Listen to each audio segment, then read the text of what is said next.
While you are visiting the heart of the Motherlode, make sure to make an appointment at Juniper Moon Tattoo and take home a souvenir that will last you forever. Like a custom tattoo, permanent lip blush, or fresh microbladed brow. Juniper Moon Tattoo is a female-owned professional tattoo shop located in downtown Twin Heart. It's inclusive, licensed, friendly, and resting in our beautiful mountains. This shop is super clean with tons to look at. It is a welcoming and relaxing feel, and you will have such a great experience you just might not want to leave. Juniper Moon Tattoo specializes in custom tattooing and premium permanent makeup services. Make an appointment with the shop owner, Brooke, or one of the talented artists that are creating magic at Juniper Moon by visiting junipermoontattoo.com or calling the shop at 209-432-8945. Located at 22997 Joaquin Gully Road, Suite G in Twin Heart, California.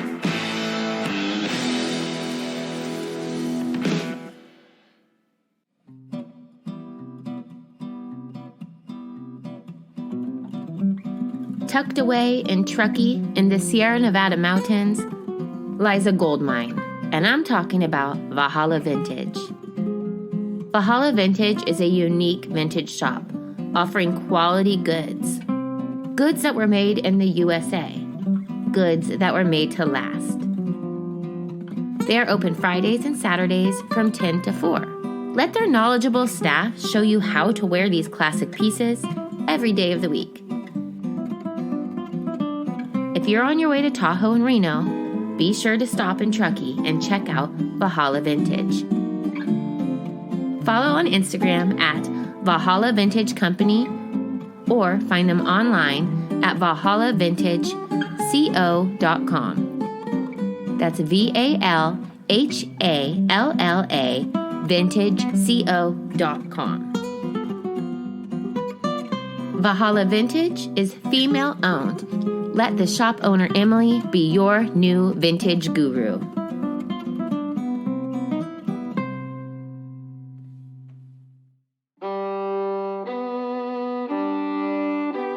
What was it like for the women in California during the 1850s? What hardships did they face? And what victories were they able to realize? Who were the first women who came to California and who was already here? Explore the lives of brilliant people who made their own way in a time where women were not welcome to do so. Hear the stories that contributed to the shaping of the future of California and the United States in the paperback Queens of the Mines, available on Amazon. You can also support Queens of the Mines on Patreon.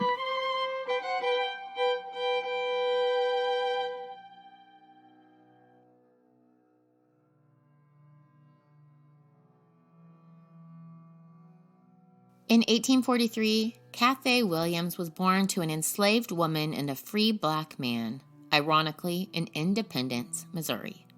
It's hard to know the exact day of her birth because records were not kept for the birth of slaves. And if you were born to an enslaved woman, you were born property. Cathay's childhood was spent on the outskirts of Jefferson City, Missouri, working for years as a house slave on the plantation of a wealthy planter by the name of Johnson. Union forces took over Jefferson City in the early stages of the Civil War, and the slaves were released and persuaded to serve in voluntary military support roles. Captured slaves within Union lines were officially designated as contraband. When we say contraband today, we usually think of illicit drugs or something else illegal or forbidden. But back then, humans were labeled illegal goods. Humans were labeled contraband. Over 400 women served in the Civil War posing as male soldiers.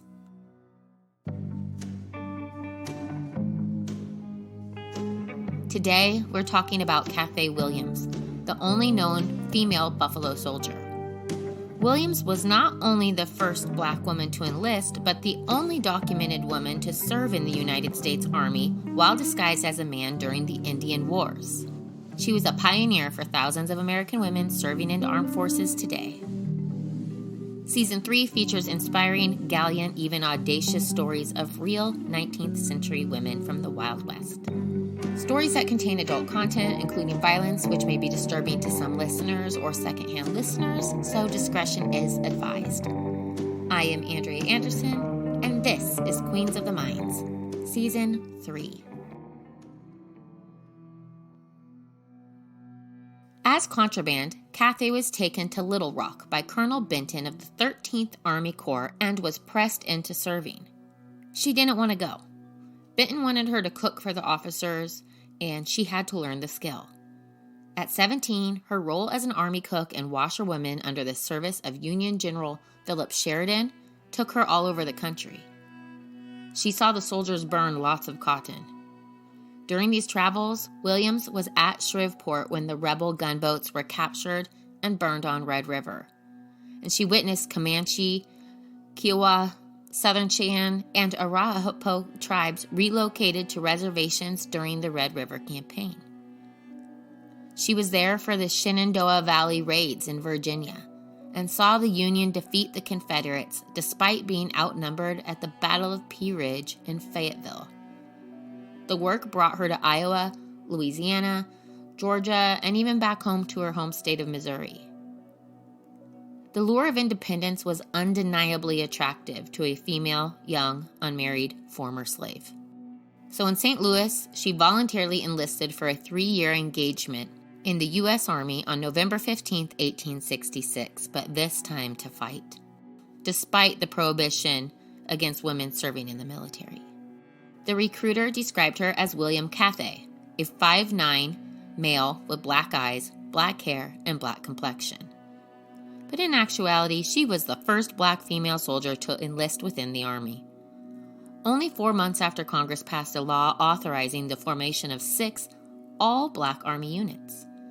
After the Union Army had seen the value of Black soldiers in the military and thought they should have the opportunity to join the peacetime Army. You would think an Army surgeon should have been able to identify Williams as a woman during the examination, but the Army didn't require full medical exams then. Williams said that only 2 people knew she was a woman, a cousin and a particular friend. They were both members of the regiment and were partly the reason Williams joined the Army. Neither ratted her out. She could shoot, march, and stand guard with the best of them and performed regular garrison duties. A garrison is a group of soldiers whose task is to guard the town or building where they live. Soon, orders transferred the new recruits out west to protect pioneers traveling through one of the most dangerous routes to California, called Cook's Canyon. In April of 1867, her troop marched to Fort Riley, Kansas. By July, they had made it to New Mexico at Fort Union, and they arrived at Fort Cummings, New Mexico on October 1st, 1867. They would remain stationed there for the next 8 months. Williams had joined the Army's fight against the indigenous people. Visit Columbia Mercantile 1855 for that good old hometown shopping experience.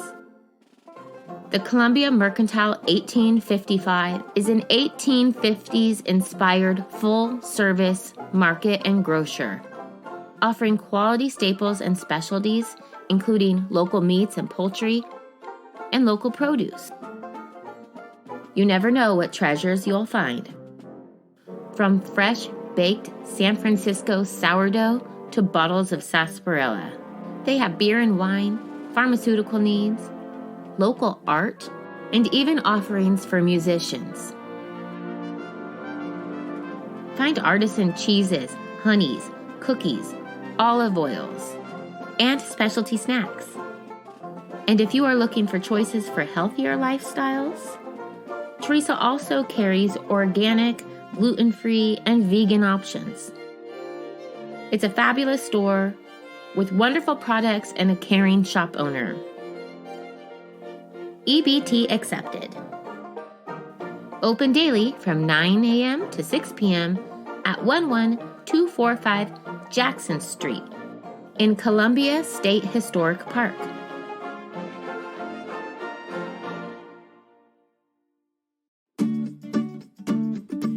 Over 2.5 million acres burned in California in 2021. But the future of wildfire protection is clear. Let Fireback help protect your home and property with its award-winning, non-toxic, United States Forest Service approved technology. Fireback is your home hardening experts against wildfire, and they can help protect your home by spraying a clear, fire retardant around critical areas of your property, and it lasts all summer long. Fireback can replace your eaves, foundation, gable, and vents with an ember-proof venting system. Fire danger is a real threat for home and business owners in California. And Fireback Wildfire Defense Services can protect your outside umbrellas, patio furniture, wood decks, and wood siding from rogue embers escaped from nearby fires. Schedule a consultation by calling 209-288-2376 or go to firebackca.com. That's firebackca.com. There you can sign up for a free estimate and home evaluation. If there's a chance of taking fire, your best defense is to fire back. Proudly serving Tuolumne County and surrounding areas. Go ahead and follow Fireback on Facebook and Instagram. Hi, this is Morgan from the LGBTQ Rural Resource Center serving Tuolumne and Calaveras counties. I would like to personally invite all of you Rainbow listeners who are out in the mountains to visit us at lgbtqrural.org. There you could learn about programs, advocacy, education, resources, and upcoming events. We are also excited to announce that we will soon have a physical location. We look forward to sharing our safe space with you. lgbtqrural.org. Are you enjoying the podcast? Make sure to subscribe, rate, review, and find us on Facebook or Instagram. You can join the biggest fans behind the scenes on patreon.com/Queens of the Mines, or you can give a one-time tip via Venmo to @Queens of the Mines. Okay, back to Cathay. Health struggles began to plague her. She became feeble both physically and mentally, and much of the time quite unfit for duty. Smallpox was the most debilitating, but the back-to-back hospitalizations during 8 months of sick leave were the most devastating. At Fort Cummings in New Mexico, her body really began to show signs of strain. Maybe it was the heat. Maybe the effects of smallpox or the years of marching. But the biggest blow came when the post surgeon discovered Cathay Williams, or William Cathay, was a woman. The surgeon informed the post commander. Williams said, "The men all wanted to get rid of me after they found out I was a woman. Some of them acted real bad to me." Williams was honorably discharged from her commanding officer, Captain Charles E. Clark, on October 14, 1868 at Fort Bayard, New Mexico. It was the end of her tenure in the Army, but her adventure as William Cathay had just gotten started. Again dressed as a man, Cathay signed up for the 38th U.S. Infantry, an emerging, segregated, all-black regiment. The 38th U.S. Infantry would eventually become part of the Buffalo Soldiers. Cathay and her fellow black comrades were named Buffalo Soldiers by the Plains Indians because they were fierce fighters and they had short curly hair like the buffalo. Buffalo Soldiers fought in skirmishes with Native Americans, escorted vulnerable wagon trains, built forts, mapped the territory, and protected white settlers, all with subpar equipment. But they showed tremendous skill. Williams is the only known black female soldier to be a part of the Buffalo Soldiers. When the war ended, Williams was adrift. She wanted to remain independent and self-sufficient. She was accustomed to the military providing shelter, education, and medical care. She saw being in the military as far superior to the uncertainties of civilian life as a liberated slave. For many newly freed slaves, post-war job opportunities were practically non-existent. The inequality and lack of access was smothering, particularly in the southern states. Many had no choice but to turn to the military service to even survive. Cathay was able to go back to living under her original name in Pueblo, Colorado, where her mother ran an orphanage, and she was able to secure work as a cook. She was married there, but it ended fast after her husband stole her watch, chain, $100, and her team of horses and wagon, and she had him arrested. She then moved to Trinidad, Colorado, and took on jobs as a seamstress, laundress, and a part-time nurse under the name Cathay Williams, but only after first passing as a male by the name of James Caddy upon arrival. The kids in Trinidad were afraid of her. She was tall and dark with a masculine appearance, and she walked with a limp due to amputated toes. She liked Trinidad. She knew good people there and had dreams of success. She hoped to take land near the depot when the railroad would finally come in. She said, "Grant owns all this land around here, and it won't cost me anything. I shall never live in the States again." Trinidad had its own little rush in the early 1870s when gold was discovered in the Spanish Peaks, but in 1876, Trinidad was officially incorporated only a few months before Colorado became a state. There were about 50 to 60 mine shafts operating there, and one of them was even owned and operated by one of Abraham Lincoln's sons. Her life story went public while Williams was in Trinidad. A reporter from her home state of Missouri heard rumors of the black woman who faked her way into the army and came to Trinidad from St. Louis to meet her. She told the reporter, "I wanted to make my own living and not be dependent on relations or friends." Cathay Williams' adventures were breaking news when it was published in the St. Louis Daily Times on January 2, 1876. Later in life, in 1891, Williams applied for a disability pension through the Army. She was 49 years old. At 52, she was suffering from neuralgia, loss of hearing, rheumatism, and diabetes. She was walking with a crutch, for all of her toes had been amputated. Her pension was denied. She had lied and posed as a man to serve in the country that had enslaved her, but women would not be allowed to serve in the Army until 1948. Historians argue about the time and location of her death, but most signs point to Cathay Williams passing away in Trinidad in 1924 at the age of 82. It was said that she was very sick and had been without fire or food for several days. Side note about something else I find fascinating about Trinidad. Trinidad is dubbed the gender reassignment capital of the world. Dr. Stanley Bieber was a veteran surgeon returning from Korea in the 1960s, and he moved to Trinidad to be the town surgeon. In 1969, he performed his first gender reassignment for a local social worker and did such a good job that he earned a really great reputation at the time when few doctors were performing this surgery. By his peak years, he was performing 4 gender reassignment surgeries a day. I just think that's interesting that that's where Cathay Williams ended up so many years before. Haskell Hooks of Trinidad, Colorado wants to erect a local statue to honor Cathay Williams. If you want to donate to the GoFundMe, you can search Memorial Statue for Miss Cathay Williams on the GoFundMe site. It's important to note that Cathay is spelled Cathay. Hooks has spent several years researching her story and attempting to raise $50,000 to have the statue created by a sculptor from New Mexico. He has organized several fundraising events to cover the cost, including t-shirt sales and activities at Flojo's Tavern and Barbecue in downtown Trinidad, which I find quite interesting considering I just spent 2 days in Trinidad at Flojo's Tavern in November. While I was there, I had no idea who Cathay was, but I managed to stay right next to the location of her old house anyways. Are we surprised? She lived off of 2nd and off of West 1st Street. Her original home no longer stands. Cathay Williams' bravery in attempt to gain independence is honorable.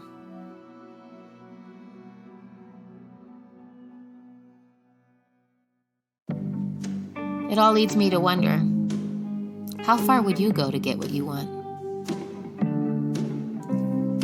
Queens of the Mines was created and produced by me, Andrea Anderson. You can support Queens of the Mines on Patreon or purchasing the book, Queens of the Mines. paperback, hardback, and Kindle versions are available on Amazon. This season's theme song is by This Lonesome Paradise. You can find their music anywhere, but you should support the band by buying their music and merch at thislonesomeparadise.bandcamp.com.